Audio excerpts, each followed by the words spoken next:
저는 의사가 판명하기로는 저의 뇌에 있는 혈관이 얼굴 신경이랑 감겨 있어서 제가 말을 할 때마다 눈이 많이 눌릴 것이라고 얘기를 했습니다. 그래서 제가 오늘 만약에 윙크를 드리면요, 그게 윙크가 아니라 그냥 양해해 주시고, 그리고 말씀에 정말 걸림돌이 안 됐으면 좋겠습니다. 그래서 말씀에 집중하셔서 은혜를 받으시는 오늘 하루가 됐으면 좋겠습니다.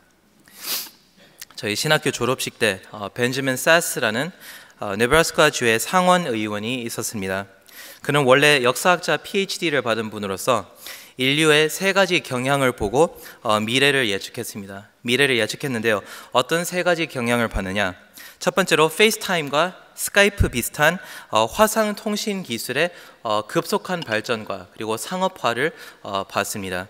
그리고 두 번째로 그가 본 요소는 유동적인 핵가족의 증가, 즉 모바일 뉴클리어 패밀리, 갈수록 늘어나고 있는 유동적으로 움직이고 있는 핵가족이라는 것을 보았습니다.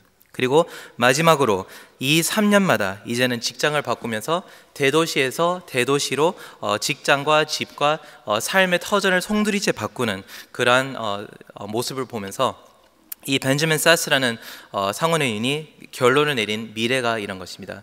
우리의 미래에 앞으로 가장 필요한 것은 바로 좋은 이웃이란 것입니다.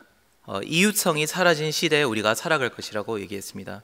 내가 나의 이웃을 모르고 옆집에 사는 사람을 모르고 그들과의 관계가 끊긴 채 그냥 우리 가족이 이 세상의 전부인 그런 모습으로 살아간다고 얘기를 했습니다.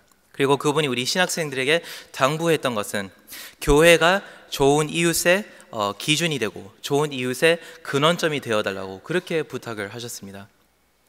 여러분, 어떻게 보면 산호세가 그리고 베이 지역이 그 대표적인 예인 것 같습니다. 산호세를 보면 기술을 추앙하는 젊은 핵가족들이 계속 이곳에서 저곳으로 옮기면서 당연하게 이웃성은 사라지고 상실될 수밖에 없습니다. 우리나라 젊은이들도 어쩌면 예외가 아닙니다. 혹시 응답하라 1988 드라마 보신 분들이 계십니까? 그것을 보면서 많은 제 세대 청년들도 청년인가 아직도 제 세대 분들도 그것을 보면서 많이 눈물을 흘리고 안타까워했던 것은 그 시대에 살아본 적도 없지만, 그런데 그 시대가 아이폰이 없고 그 시대에 물질적으로 풍부한 것이 아니지만 그래도 아름다운 대인관계가 살아있는, 이웃성이 살아 숨쉬는 곳에 있다는 것이 너무나 그것이 그립고 부러웠던 것입니다. 어쩌면 우리 세대는 식탁에 앉아서 숟가락을 맞대고 함께 식사를 하고 내가 나다울 수 있고 당신이 당신다울 수 있는 그러한 한자리에 모여있기를 원하는 것일 수도 있습니다. 여러분, 상실되어가는 이웃성을 우리는 어떻게 회복해야 될까요? 그것을 위해서 가장 필요한 것은 오늘 예수님께서 마태를 처음 만나면서 그에게 이웃이 되어주시면서 우리들에게 보여준 본은 바로 긍휼입니다. 긍휼이 바로 좋은 이웃성의 밑거름이 되는 것입니다. 우리가 이 말씀 속에서 예수님의 긍휼을 알고 체험하고 실천한다면 이 베이 지역에도 진정한 이웃성이 살아 넘치고 우리 교회 안에서도 정말 긍휼이 다스리는 그런 교회가 될 줄을 믿습니다. 그렇다면 예수님께서 저희에게 보여주신 긍휼의 그 특징을 살펴보겠습니다. 총 4가지 특징이 있는데요, 처음부터 끝까지 잘 집중하시길 바랍니다. 9절에 보면 다 같이 읽어보겠습니다. 9절, 예수께서 그곳을 떠나 지나가시다가 마테라 하는 사람이 세관에 앉아있는 것을 보시고 이르시되 나를 따르라 하시니 일어나 따르니라. 예수님께서 가버나움에 돌아오시는 길이었습니다. 그 길 위에 마테라는 세리를 만나는데요, 이 당시에 저희들이 알아야 될 것은 세리라는 것은 그 당시에 유태인의 반역자로 취급을 받았습니다. 반역자. 왜냐하면 이들은 로마의 압제 정권 속에서 로마를 위해서 세금을 걷어들이던 그런 사람이었습니다. 그래서 로마가 어떤 일정 양의 세금을 거두라고 명령을 하면 마테는 더 많은 양을 거두어서 자기의 이익도 챙기고 다음에 압제 정부의 이익을 챙겼던 것입니다. 그래서 너무나 얄밉게 보였을 것입니다. 그 당시에 이스라엘인들에게 세리라는 것은 바로 기생충이요, 그리고 가장 미워할 수밖에 없는 그런 대상이었습니다. 로마 우리 정권 속에 살고 있다는 현실을 뼈저리게 매일 느끼게 해주는 것이 세리들의 존재였습니다. 세리집이 바로 이런 존재였는데요. 또 오늘 본문에 보면 마태가 예수님께 어떤 가르침이나 아니면 긍휼을 베풀어 달라고 찾아오는 것도 아닙니다. 삭개오는 적어도 나무 위에 올라가서 다윗의 자손 예수여 나를 불쌍히 여기소서라고 그렇게 고함을 질렀는데, 여기 마태는 눈치도 없이 유태인의 메시아가 걸어 지나오는데 어디에 앉아 있다 그랬죠? 세금을 걷어들이는 세관에 앉아서 미움을 받고 있는 그 행동을 여전히 하고 있는 것입니다. 예수님께서 오실 때. 여러분, 이게 바로 우리의 모습이 아닌가 싶습니다. 하나님께서 우리를 찾으셨을 때, 우리를 만나 주셨을 때 우리는 그 누구도 하나님을 만날 준비가 안 돼 있었습니다. 하나님께서 가장 미워하시는 죄스러운 그 행위를 딱 하고 있을 때 딱 걸려있는 저희들의 모습이었는데, 하나님께서 그런 저희들에게 나를 따르라 라고 말씀하십니다. 예수님께서 세관에 딱 앉아서 딱 걸려있는 마태를 보고 말씀하시는 것이 나를 따르라. 이것이 어떻게 보면 굉장히 큰 스캔들입니다. 왜죠? 왜냐하면 예수라는 분이 어떤 인식을 받고 있었냐면, 로마 정권을 무너뜨리고 그리고 그 뒤에 유태인의 왕국을 다시 세울 유태인의 희망이요, 유태인의 메시아요, 유태인의 구원자였습니다. 하지만 이 유태인의 메시아가 유태인의 반역자에게 손을 내밀면서 나를 따르라 라고 말하는 것입니다.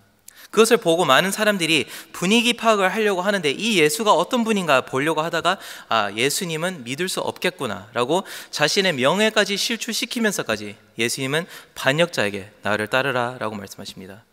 저희들이 오늘 말씀 속에서 저희들이 알 수 있는 긍휼의 첫 번째 특징은 바로 이것입니다. 따라하겠습니다. 긍휼은 받을 자격이 없는 대상에게 주어지는 것입니다. 받을 자격이 없는 사람에게 긍휼은 주어지는 것입니다. 세관에 앉아있는 마태에게 주는 것이 긍휼이라면, 죄를 짓고 있는 중에 있는 우리의 모습에게 예수님께서 다가오셨을 때는 그 모습 역시 긍휼이라는 것입니다. 여기서 우리는 우리의 긍휼 역시 마찬가지에 대한 것을 배울 수 있습니다. 우리가 미워하고 있는 사람이 미워하고 있는 그 사람을 떠오르시고, 그 사람이 내가 특히 미워하고 있는 그 행동을 하고 있는 그 모습을 발견했을 때, 그때가 긍휼을 베풀 때입니다. 그때가 긍휼을 베풀 때입니다. 이것을 더 실감나게 적용을 하자면요, 지금 바람을 피고 있는 그 남편에게 긍휼을 베풀어야 되는 것입니다. 지금 방황하고 있는 자녀에게 긍휼을 베풀어야 됩니다. 지금 내가 가장 미워하고 있는 그 사람이 분명히 그 일을 하고 있을 텐데도 불구하고 지금이 긍휼을 보여줄 때라는 것입니다. 크리스천인 저희들의 어떻게 보면 가장 큰 문제점은 긍휼을 받을 만한 사람한테만 보여준다는 것입니다. 그것은 긍휼이 아니라 상식적인 사회성입니다. 사회성. 도움이 될 만한 사람에게 친절하고, 도움이 되지 않고 내 이력서에 도움이 되지 않는 사람에게는 친절하게 대하지 않는, 그것은 사회성이지 예수님의 긍휼이 아닙니다. 예수님께서 이런 우리들에게 말씀하십니다. 이 말씀을 가만히 들어주셨으면 좋겠습니다. 너희가 만일 너희를 사랑하는 자만을 사랑하면 칭찬받을 것이 무엇이냐? 죄인들도 사랑하는 자는 사랑하느니라. 너희가 만일 선대하는 자만을 선대하면 칭찬받을 것이 무엇이냐? 죄인들도 이렇게 하느니라. 오직 너희는, 그냥 크리스천인 우리들은 원수를 사랑하고 선대하라. 너희 아버지의 자비로우심, 영어로는 mercy, 너희 아버지의 자비로우심답게 너희들도 자비로운 자가 되라. 긍휼히 여기는 자가 되라는 말씀입니다. 긍휼은 받을 자격이 없는 대상에게 주는 것입니다. 그리고 그 긍휼을 우리에게 보여주시기 위해서, 우리가 하나님과 정반대 방향으로 도망치고 하나님으로부터 숨고 죄를 쫓고 하나님의 거룩함을 쫓지 않을 그때 하나님께서 뭐라고 말씀하시죠? 로마서 5장 8절에 우리가 아직 죄인이 되었을 그 상태에 딱 걸렸을 때, 우리가 아직 죄인 되었을 때 그리스도께서 우리를 위하여 죽으심으로 하나님께서 우리에 대한 자기의 사랑을 확증하셨습니다. 하나님께서 그것을 통해서 긍휼을 보여주셨습니다. 여러분께서 사랑할 수 없는 그 사람이 여러분이 가장 싫어하고 있는 그 일을 딱 하다가 걸렸을 때, 여러분 그때 긍휼을 베풀 수 있기를 주님의 이름 안에서 십자가 밑에서 축원드립니다. 아멘. 10절을 또 같이 읽어보겠습니다. 예수께서 마태의 집에 앉아 음식을 잡수실 때 많은 세리와 죄인들이 와서 예수와 그의 제자들과 함께 앉았더니, 그리고 마태가 예수님을 선생으로 모신 후에 마태복음에는 나오지 않지만 누가복음의 이 컨텍스트를 보면요, 누가복음에서 보면 마태가 예수님을 위해서 굉장히 큰 잔치를 벌였습니다. 유태인들의 돈을 계속 뜯어 모았기 때문에 어쩌면 굉장히 큰 잔치를 벌였는데요, 그 큰 잔치를 벌였을 때 예수님께서 명예의 자리에 초대를 받으셔서 제일 앞에 거느리고 있었던 것입니다. 그런데 참 아쉬운 한 부분은요, 안타까운 한 부분은 개역개정, 저희들이 읽은 개역개정에는 원어와 그리고 영어 성경에 강조하고 있는 말이 하나 빠져 있습니다. 그 말을 삽입해서 이 말씀을 다시 읽으면요, 예수께서 마태의 집에서 앉아 음식을 잡수실 때 헬라어로는 이두, 보라, 영어로는 behold, 바라보십시오. 많은 세리들과 죄인들이 와서 예수와 그의 제자들과 함께 앉았다고 되어 있습니다.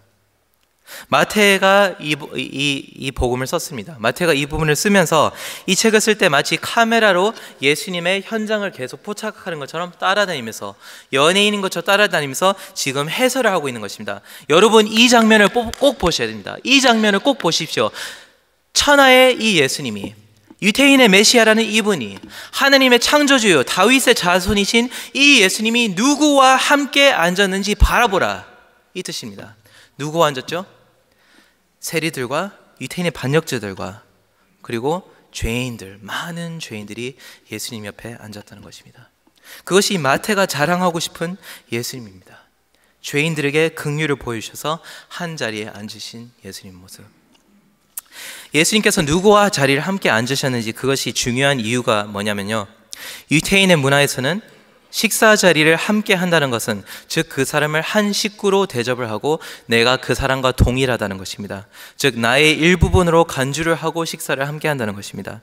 마태가 말하고 싶었던 것은 하나님께서 그 아들 예수님을 통해 우리와 죄인들과 하나가 되셨다는 것을 강조하고 싶은 것입니다. 우리와 하나가 되셨다는 것, 화합하셨다는 것. 그렇습니다. 예수님께서 사역을 하시는 동안에 세리뿐만 아니라 바리새인과 창녀들과 죄인들과 문둥병자와 함께 한 자리에 앉아서 식사를 하시면서 우리와 하나가 되셨습니다. 문둥병자 이야기가 나와서 지금 생각나는 친구가 있는데요, 그 친구는 나병 환자촌에서 태어났습니다. 지금 선교사로 일하고 있는데요, 그 친구의 부모님 역시 선교사로 일을 했습니다. 그 친구가 나병이 걸린 것이 아니라 그 부모님이 나병 환자촌에 선교사로 파송이 되어서 그곳에서 사역을 하시다가 건강한 남자 아기를 낳은 것입니다. 그런데 그 주위의 나병 환자들이 사역 대상들이죠. 그 아기에게 접근을 못하는 것입니다.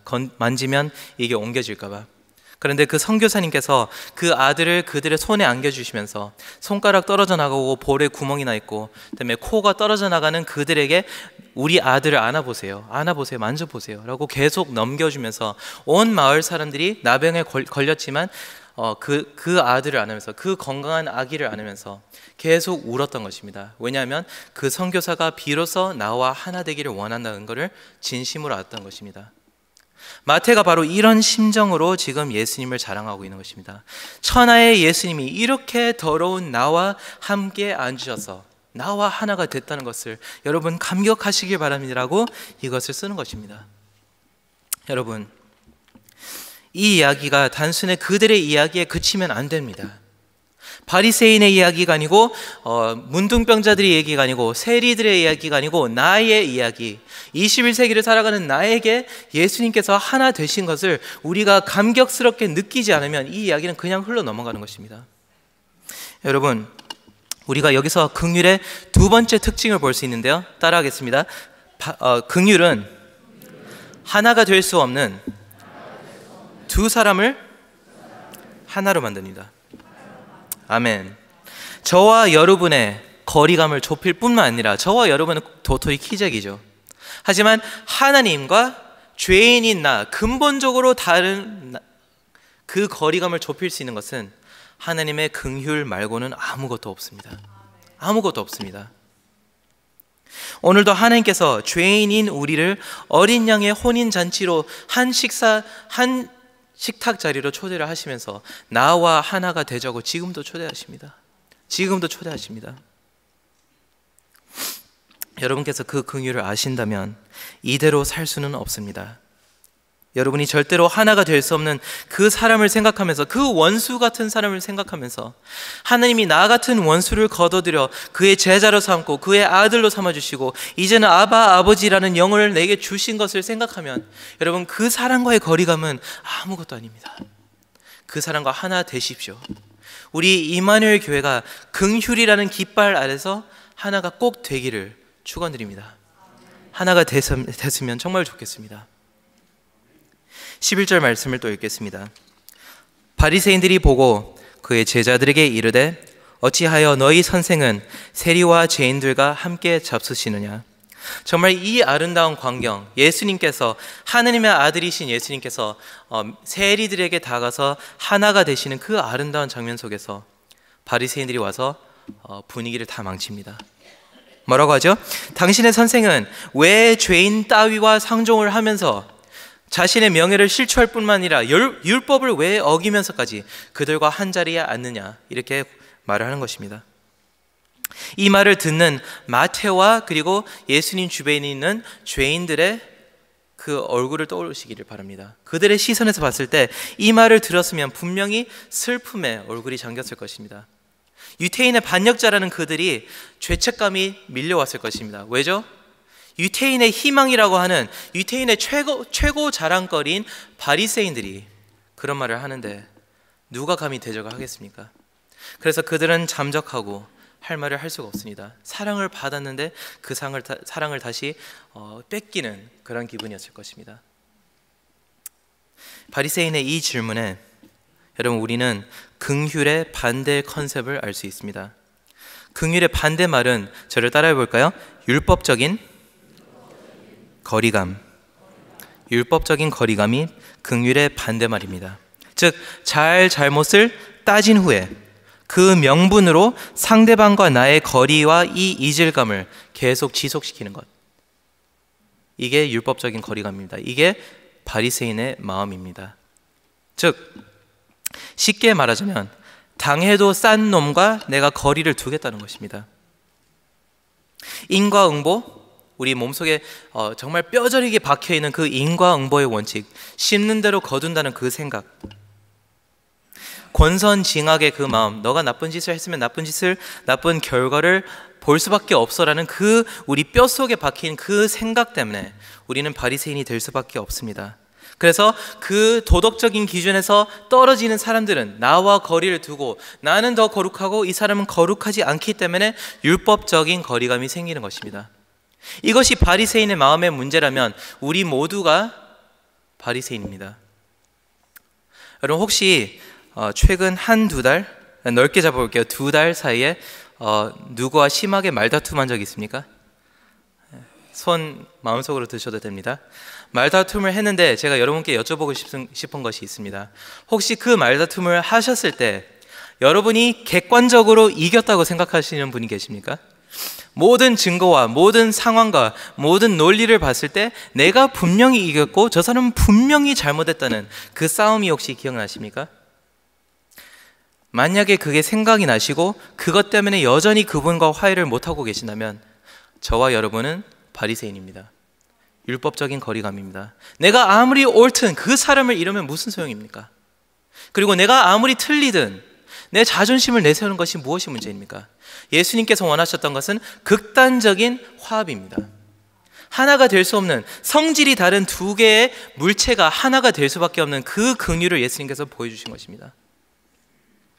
여러분, 우리가 누군가를 미워하고 싶어서 미워하는 사람들이 아닙니다. 우리가 양심이 있어서 그렇습니다. 누군가를 미워했을 때는 분명히 정당하고 타당한 이유가 있어서 미워하는 것입니다. 그죠?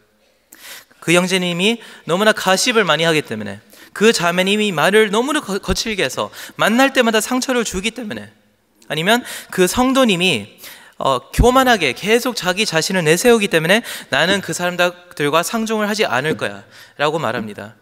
이에만 해서 리더들끼리 싸울 때 분명히 헤어지는 것은 잘못, 분명히 어떤 옳은 이유 때문에 헤어집니다. 옳은 이유 때문에 헤어지는데 결코 그 사이가 예수님의 긍휼을 아는 사이가 아니라고 말할 수밖에 없습니다. 옳은 이유 때문에 헤어졌어도요. 우리 모두는 정당한 이유로 누군가를 미워합니다. 옳고 그름을 언제나 생각하기 때문에 여러분이 미워하는 그 사람과 거리를 두려고 할 수밖에 없는 것이 저와 바리새인들의 정말 오래된 그 문제입니다. 하지만 우리를 향한 하나님의 긍휼은 완전히 반대입니다. 완전히 반대인데요. 에베소서 2장 14절에서 16절 말씀을 같이 찾아서 읽어보고 싶습니다. 하나님의 긍휼이란 것이 어떤 것인지. 에베소서 2장 14절에서 16절. 에베소서 2장 14절에서 16절 다 같이 읽어보겠습니다. 그는 우리의 화평이신지라 둘로 하나를 만드사 원수된 곳 곧 중간에 막힌 담을 자기 육체로 허시고 법조문으로 된 계명의 율법을 폐하셨으니 이는 이 둘로 자기 안에서 한 새 사람을 지어 화평하게 하시고. 이것이 십자가의 역사입니다. 율법 때문에 갈라진 두 부류, 하나님과 우리라는 것입니다. 나와 다른 죄인이 아니라 나와 하나님이 하나가 될 수 없었는데 예수님께서 율법을 이루시고 폐하시고 난 뒤에 그렇게라도까지 나와 하나님께서 하나가 되시기를 원하셨던 것입니다. 두 사람을 하나로 만드는 역사, 화평케 만드는 역사, 그것이 긍휼이라는 것입니다. 따라서 여러분, 그분들에게 오늘 내일 꼭 접근하셔서 잘잘못을 따지지 않고 예수님께서 나를 위해 죽으신 것처럼 내가 그 사람을 위해서 나의 몸으로 그 담을 허물어야 됩니다. 그 사람이 누군지 여러분은 아실 것입니다. 그분들에게 다가가셔서 예수님의 긍휼을 꼭 보여주시길 바랍니다. 하지만 여러분, 상처나 골이 너무나 심한 분들은 저에게 다시 물어볼 수 있습니다. 반문할 수 있습니다. 그들의 잘못은 어떡합니까? 내가 이렇게 배신당하고 상처받았는데 그들을 그냥 품으라는 것입니까? 여러분, 그들을 고칠 수 있는 것은 예수님의 복음 말고는 아무것도 없습니다. 아무것도 없습니다. 로제리아 버터필드라는 고스펠 클리션이라는 단체의 리더의 말을 인용하겠습니다. 믿지 않는 사람들에게 복음을 전하는 것과 믿지 않는 사람들에게 나의 도덕적 기준을 제시하는 것은 엄연히 다르다는 것입니다. 믿지 않는 사람들에게 생명을 살리는 복음을 전하는 것과 믿지 않는 사람들에게 그들을 죽이는 율법적인 기준을 주는 것은 완전히 다르다는 것입니다. 어떻게 적용해야 되죠? 우리는 하나님의 은혜로 예수님을 믿음으로써 영혼이 거듭났을 때 그제서야 말씀을 지키고 싶은 그 미각이 생기기 시작하는 것입니다. 오직 거듭남 자라야만 성령의 법대로 따라가고 싶고 율법을 온전히 이룹니다. 하지만 여러분, 믿지 않는 자들에게, 나를 배신한 그 사람에게 나의 도덕적 기준만 제시하고 생명을 살리는 복음을 주지 않으면 그것은 율법적인 거리감을 또 만드는 것입니다. 여러분은 믿지 않는 자를 볼 때, 나에게 상처를 준 그 사람을 볼 때 여러분 무엇을 먼저 제시합니까? 복음을 주십니까? 아니면 이렇게 해라, 저렇게 해라, 이 정도는 사과해야지, 이 정도는 너가 잘못했다고 인정해야지. 무엇을 먼저 제시하십니까? 그 사람의 영혼이 살아야 예수님께 돌아옵니다. 여러분, 그들에게는 더 많은 규칙이 필요한 것이 아닙니다. 그들의 상처를 들춰내는 사람보다는 그들에게는 의사이신 예수님이 필요합니다. 따라서 다음 구절에 예수님께서는 자기 자신을 의사라고 소개를 하십니다. 의사. 12절을 다 같이 읽어보겠습니다. 예수께서 들으시고 이르시되 건강한 자에게는 의사가 쓸데없고 병든 자에게라야 쓸데있느니라. 아멘. 예수님께서 말씀하시는 것은 긍휼이 병든 자를 위해 있다는 것입니다. 병든 자. 왜냐하면 긍휼은 받는 대상을 세우고 회복시키기 위해서 긍휼이 있는 것입니다. 변화가 목적입니다. 여러분, 여기서 우리는 긍휼의 세 번째 특징을 알 수 있는데요, 저를 따라해 보겠습니다. 긍휼은 그 받는 대상을 세웁니다. 아멘. 긍휼은 받는 대상을 회복시키고 세웁니다. 여기서 굉장히 중요한 말이 있는데요, 평생 안 바뀌는 분들이 계십니다. 평생 안 바뀌는 분들이 계신데요, 그분들이 말씀하시기는 하나님이 나를 있는 그대로 사랑하시기 때문에 나는 바뀔 필요가 없다는데요, 그 말은 지옥에서 나온 거짓말입니다. 하나님은 무조건 덜도 말고 더도 말고 필요한 만큼 무조건 우리를 성화시킵니다. 그래서 성화의 기회가 있을 때 그것을 놓치시면요, 두려워하셔야 됩니다. 더 큰 수단을 통해서 성화가 계속 이루어질 것이기 때문입니다. 따라서 여러분, 예수님의 사랑이, 예수님의 긍휼은 여러분들을 세우고 바꾸기 위해서 있다는 것을 명심하셔야 됩니다. 그래서 예수님께 소개하라는 것입니다. 여러분들이 바꾸지 못하고 자신조차 바꾸지 못하기 때문에 예수님께 소개를 하셔야 된다는 것입니다. 여러분, 여기서 중요한 것을 하나 알아야 됩니다. 우리를 치료하고 우리를 사랑하시는 하나님의 긍휼을 입기 위해서는 하나의 전제 조건이 필요합니다. 그것이 뭐죠? 내가 병든 자라야 됩니다. 제가 병이 들었다는 것을 인식하고 인정해야 됩니다. 다시 말씀드리겠습니다. 하나님을 의사로 대접할 수 있는 유일한 사람은 내가 병자라는 것을 인정하고 인정하는 그 사람입니다. 내가 병든 자라는 것을 인정해야만 하나님께서 다가오셨을 때 내가 수술을 받을 준비가 되고 내가 고침을 받을 준비가 되어 있습니다. 사랑하는 여러분, 예수님께서 구원의 복음을 바리새인에게도 외쳤고요, 그리고 세리들과 그리고 문둥병자와 창기들에게도 외쳤습니다.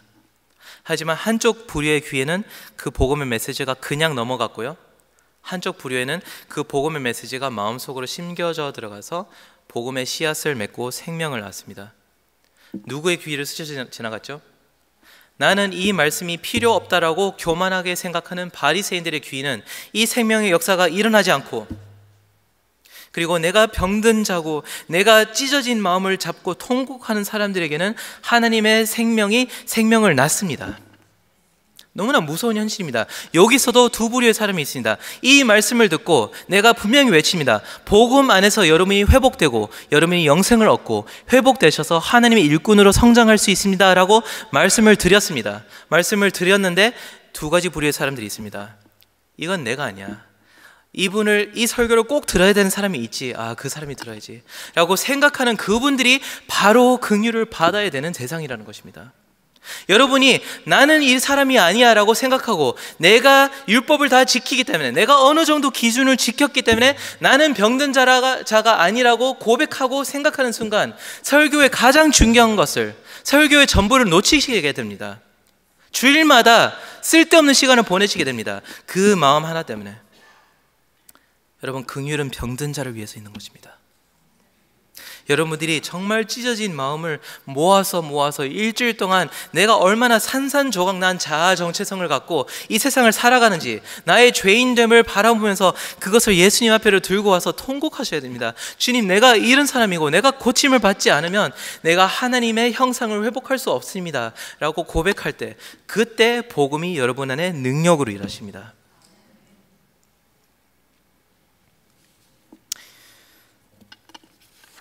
여러분, 이 설교를 꼭 들었으면 좋겠다고 생각하는 그 형제, 이 설교를 꼭 들어야 된다고 생각하는 자매, 그 친척, 생각하지 마세요. 생각하지 마세요. 바로 여러분이 이 메시지를 듣고 고침을 받고 세움을 받아야 됩니다. 바리새인처럼 설교를 들을 때마다 나의 이야기가 아니라라는 그 거짓말을 듣지 마시고 내가 상한 심령으로 주님 앞에 드려졌을 때 예배는 저절로 이루어집니다. 그리고 하나님의 영광이 저절로 여러분을 고치십니다. 예수님의 긍휼을 이렇게 입었을 때 우리는 분명히 회복되고 세워집니다. 예수님의 긍휼을 입은 마태가 세워진 후에 마태복음을 썼는데요, 성령의 감동을 받아서 마태가 마태복음을 썼을 때 우리가 명심해야 되는 것은 마태복음이 사복음서 중에서 가장 어떠한 특징을 지녔죠? 가장 유태인적입니다. 유태인의 율법관을 가지고, 그리고 유태인의 조상의 혈통을 아는 사람이라면, 다윗에게 주어진 약속과 그리고 유다 지파에게 주어진 약속을 아는 사람이라면 그런 유태인들에게 바로 가장 뛰어난 메시아를 소개하는 것이 마태복음입니다. 이게 왜 놀라운가요? 왜냐하면 유태인의 반역자가 유태인의 희망이 되는 순간입니다. 유태인의 반역자가 긍휼을 입고 세워졌더니 그의 가장 큰 약점, 유태인들에게 멸시를 당했다는 것이 이제는 유태인들에게 가장 적합하게 예수 그리스도의 희망을 전달할 수 있는 능력으로 바뀌었다는 것입니다. 그것이 긍휼의 놀라운 능력입니다. 나의 가장 큰 약점, 나의 아킬레스건을 이제는 하나님의 가장 유용한 도구로 바꾸어 버리고, 나의 모든 강점들은 내가 만들었기 때문에 사라져 버리지만 나의 약점 하나만큼은 하나님이 역사하지 않으면 쓸 수 없기 때문에 그것을 통해서 완벽해지시는 하나님의 역사를 경험할 수 있는 것입니다. 여러분, 약점 많으시죠? 예수님 앞에 치료를 받으시면 그것이 교회를 세웁니다. 요즘 저는 저의 눈 때문에 계속 하나님 나를 불쌍히 여기셔서 주님 나에게 긍휼을 베푸세요 라고 기도하면서 정말 오랫동안 기도했습니다. 이런 식으로 기도합니다. 주님, 제가 변호사였을 때 이 입술로 제가 의뢰인들을 대변했을 때는 저를 가만히 냅두시더니 내가 이제 복음을 전하겠다고, 이제 내가 하나님의 나라를 대변하겠다고 다짐하는 이 순간에 하필이면 그때부터 지금까지 쭉 내 눈을 뜨지도 못하게 하시고 말을 할 때마다 눈을 계속 감게 하는 이것을 왜 지금 주십니까? 왜 지금 주십니까? 라고 제가 정말 울며 불면서 하나님께 많이 구했습니다. 왜 그랬을까? 그런데 하나님께서 정말 조용한 시간 가운데 저한테 응답하시더라고요. 저한테, 다윗아, 너는 사역을 시작했잖니? 너는 목회를 시작했잖니? 너 주변에 얼마나 많은 사람들이 긍휼로 필요하고 하나님의 자비하심을 깨달아야 할 텐데, 너가 목회자로서 하나님의 긍휼을 필요로 없는 상태에서 일어난다면, 너가 너의 눈을 통해서 하나님의 긍휼하심을 체험하지 않고 하나님의 회복을 체험하지 않는 상태에서 도대체 어떻게 성도를 섬기겠다는 거냐고 혼내면서 동시에 위로를 해주셨습니다. 여러분, 제가 확신하는 것은 저의 계속 떨리는 이 눈이 저의 그 어떤 다른 장점보다 이 눈을 통해서 하나님께서는 우리 EPC의 EM과 그리고 KM을 세울 것이라는 그 확신을 가지고 있습니다. 저의 가장 큰 약점이지만 하나님께서 분명히 이것을 사용하시려고 저에게 먼저 긍휼을 주시려고 하시는 것입니다. 사랑하는 여러분, 하나님은 약하고 병든 자를 고치시고 사용하는 특기를 가지신 하나님입니다. 약하고 병든 자는 정말 축복받았습니다. 주님께서 나를 쓰실 수 없다고 생각하시나요? 너무나 큰 약점, 너무나 큰 부끄러움, 자녀에 대한 부끄러움, 도덕적인 부끄러움, 영적인 부끄러움, 중독된 것들과 그리고 내 삶의 이슈들, 그것 때문에 내가 하나님 앞에 떳떳하게 일어설 수 없다고 생각하시나요? 그것을 통하여서 하나님이 이 교회를 세우실 것이라는 것을 모르시나요? 여러분들의 약점을 통해서 역사하시는 하나님의 강점을 바라보시고 기뻐하시고 하나님의 긍휼을 달라고 지금도 계속 구하시기를 예수님 이름으로 축원드립니다. 희망 가지세요. 13절 말씀 다 같이 읽겠습니다. 너희는 가서 내가 긍휼을 원하고 제사를 원하지 아니하노라 하신 뜻이 무엇인지 배우라. 너희는 의인을 부르러 온 것이 아니요 죄인을 부르러 왔노라 하시니라. 아멘. 예수님께서 바리새인들에게 명령하십니다. 가서 배우라. 가서 배우라. 근데 무엇을 배우라는 거죠? 내가 긍휼을 원하고 제사를 원하지 아니하노라 라는 이 말의 의미를 깊이 생각하라는 것입니다. 그리고 저희들도 지혜로운 자라면 저희들도 이 말을 배워야 합니다. 같이 배웠으면 좋겠습니다. 어떻게 배워야 됩니까? 이 말씀은 호세아서 6장 6절에 등장을 하는데요. 호세아서 6장 6절을 제가 읽어드리겠습니다. 나는, 하나님께서 말씀하십니다. 나는 인애를 원하고 제사를 원하지 아니하며 번제보다 하나님을 아는 것을 원하노라. 여기서 좀 굉장히 재미있는 사실이 있는데요. 여기서 하나님께서 나는 인애를 원한다고 되어 있습니다. 긍휼이 아니라 인애를 원한다고 되어 있는데요. 인애가 헬라어로는, 히브리어로는 저희들이 굉장히 좋아하는 단어입니다. 헤셋. 헤셋이 무엇이죠? 하나님의 가장 높은 언약적인 신실한 사랑을 얘기하는 것입니다. 하나님의 가장 고차원적인 사랑을 얘기할 때 헤셋, 이 이네라는 말을 씁니다. 가장 신실하신 하나님의 언약적 사랑을 원하시고 제사를 원하지 않는다는 그 뜻입니다. 그런데 굉장히 재미있는 것은 성경의 저자이신 예수님께서 이 말을 인용하실 때 분명히 헬라어로 옮겼을 때는 하나님의 언약적인 헤셋 사랑을 헬라어로 옮길 때마다 가장 높은 헬라어의 단어인 아가페라는 말을 보통 씁니다. 아가페라는 말을 쓰는데 예수님께서는 여기에서 아가페라는 말을 쓰지 않고 그것을 바꾸어서 엘리아스, mercy, 긍휼이라고 말입니다. 즉 예수님께서 이 말을 바꿨다는 것은요, 어떤 의미를 지녔냐면요, 하나님의 가장 높으신 언약적 사랑이 바로 긍휼이라는 것입니다. 긍휼이 바로 하나님께서 저희들에게 보여주시는 언약적 사랑의 결정체라는 것입니다. 그래서 긍휼이 그냥 지나가는 중요한 말이 아니고요, 저희들이 하나님의 성품이라는 것을, 이 긍휼이 하나님의 성품이라는 것을 알아야 됩니다. 하나님의 기본적인 사랑이 바로 긍휼입니다. 물론 하나님께서는 긍휼과 제사 둘 다를 명령하십니다. 그래서 둘 다 지켜야 하나님께 완전하게 순종하게 되는 것인데요, 하지만 하나님께서 긍휼을 원하시고 제사를 원하지 않는다라고 말씀하실 정도면 이게 무슨 말씀이셨냐면, 하나님께서 하나님께 예배를 드리면서도 이웃에게 긍휼을 보여주지 않으면 하나님은 그런 예배를 원하지 않는다는 뜻입니다. 그게 왜냐면요, 긍휼은 하나님의 근본 성품이기 때문에 우리가 긍휼히 여기는 마음이 없이는 긍휼의 하나님을 진정으로 예배를 드릴 수 없다는 것입니다. 신학론적으로 우리가 하나님에 대한 알미 부족하기 때문에 긍휼의 하나님을 모른다면 우리가 진정한 하나님께 예배를 드릴 수 없다는 것입니다. 모세가 하나님께 당신의 영광을 내게 보여달라고 간절히 부탁했을 때 출애굽기 34장 6절에서 하나님께서 자기 자신의 영광을, 자기 자신의 가장 유니크한 성품을 이렇게 말씀하십니다. 뭐라고 하시죠? 여호와라 여호와라. 첫 번째 단어가 자비롭고 은혜롭고 노하기를 더디하고, 이렇게 말씀하시는 것이 아닙니다. 나는 거룩하고 나는 위대하고 나는 온 우주를 창조한 하나님이니라 라고 말씀하시는 것이 아니라 자기의 영광은, 즉 사람을 긍휼히 여기는 마음이 나의 가장 큰 영광이라고 말씀하시는 것입니다. 그런데 우리가 이웃을 긍휼히 여기지 않고서는 어떻게 이 긍휼의 하나님을 예배드리고 섬길 수 있겠습니까?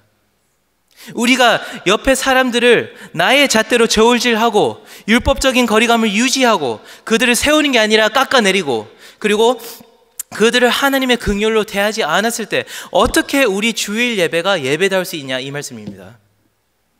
이 주일 예배는 여러분, 우리가 긍휼하는 여기는 그 마음 없이는 이 예배는 우상 숭배의 현장입니다. 왜냐하면 긍휼이 여기는 하나님을 모르면 여러분, 우리는 예배를 드릴 수가 없는 것입니다. 여기서 우리는 긍휼의 마지막 특징을 알 수 있습니다. 저를 따라하겠습니다. 긍휼은 하나님에 대한 가장 높은 순종이다. 여러분, 리더로서 많이 알고 계시죠? 순종할 기회가 있는데 여러분, 남들에게 긍휼을 베품으로써 순종할 수 있고, 아니면 율법을 지킴으로써 그 사람을 멀리 함으로써 내가 순종할 수 있는 방법이 있지만, 하나님께서 원하시는 제사는 무엇이죠? 긍휼. 리더면 특히 지켜야 되는 규칙이 많죠. 긍휼적으로 결정을 하시길 바랍니다. 긍휼로 이 교회를 운영하시기를, 긍휼로 이 교회를 다스려 나가시기를, 긍휼로 이 교회를 섬기시기를 바랍니다. 왜냐하면 그것이 더 나은 순종이기 때문에 그렇습니다. 여러분, 참 많이 부담스러우시죠? 우리가 어떻게 이런 긍휼을 보여줄 수 있을까 많이 고민이 될 수 있습니다. 받을 자격이 없는 사람과 하나가 되기 위해서 그 사람을 낮추는 것이 아니라 높이고 하나님께 순종하는 이 긍휼을 우리가 어떻게 보여줘야 되는지 힘듭니다. 우리 내부에는, 우리 마음속에는 이러한 긍휼이 존재하지 않습니다. 하지만 하나님께서 우리에게 긍휼을 보여주셔야, 그 본을 보여주셔야만 우리가 흉내라도 낼 수 있는 것을 아시고 하나님께서 저희들에게 주신 것이 무엇이죠? 십자가입니다. 십자가가 인간에 대한 하나님의 긍휼입니다. 즉 십자가에서 사랑을 받을 자격이 없는 대상인 우리가 긍휼을 입었습니다. 두 번째로 십자가에서 하나님과 나 사이에 이 율법적인 거리감이 단번에 폐지돼 버리고 단번에 사라져 버리고 내가 이제 하나님을 아바 아버지라고 부를 수 있는 자녀의 영, 하나가 될 수 있는 영이 바로 십자가 안에서 이루어졌습니다. 십자가 안에서 죄투성이인 내가, 죄인의 괴수인 내가 세움을 받고 바뀌게 되고 회복될 수 있는 것입니다. 십자가 안에서. 그리고 마지막으로 십자가 안에서 예수님이 하나님께 가장 높은 순종을 하심으로써 우리를 살려주셨습니다. 하나님의 긍휼은 십자가입니다. 그리고 그것을 바라본 우리여야만, 하나님의 긍휼을 체험한 우리여야만 우리 교회와 우리의 사업터와 우리 베이 지역의 진정한 이웃성이 회복되는 것입니다. 사랑하는 임마누엘 교회 성도 여러분, 우리 베이 에리어는 그냥 좋은 이웃이 필요한 것이 아닙니다. 십자가를 체험하고 긍휼이 철철 넘치는, 약점이 강점으로 바뀌는 그런 사람들이 이웃이 되어야 할 줄을 믿습니다. 필리핀에서, 그리고 인도에서, 태국에서, 한국에서, 중국에서 너무나 많은 사람들이 American Dream, 성공을 향해서 여기까지 달려와서, 여기까지 직장을 바꾸어서 어떻게 하면 성공을 해보겠다는 그 마음을 품고 여기에 왔는데, 여기 도착해보니 그들을 품어줄 사람이 없습니다. 그들과 하나 되어줄 사람이 없습니다.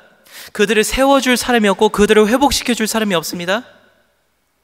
하지만 교회는 그럴 수 있잖아요. 그들과 같은 예배당에서 어깨를 나란히 하고 있다는 그 사실만, 그 사실 하나로도 우리는 긍휼을 베풀 수 있지 않습니까? 여러분이 예수님의 십자가의 그 긍휼을 체험하셨다면, 하나님께서 이 죄인과 같은 나를, 이 죄인이 나를 끝까지 쫓아오셔서 나를 살려주신 그 은혜를 생각하시면, 여러분 이 베이 지역에는 하나님의 긍휼이 다스릴 것입니다. 그래서 우리 모두가 진정한 이웃이 될 수 있습니다. 제가 숙제를 내어드리고 싶은데요, 하나님께서 우리들에게 주신 숙제라고 생각하시고 임하시기를 바랍니다. 예전에 담임 목사님께서 새벽 기도 때 말씀을 하신 적이 있는데요, 여러분께서 이러한 긍휼을 먼저 체험한 뒤에 교회 밖에서 이러한 긍휼을 표현하셨을 때, 그때 이 설교가 완성되는 것입니다. 기도하겠습니다.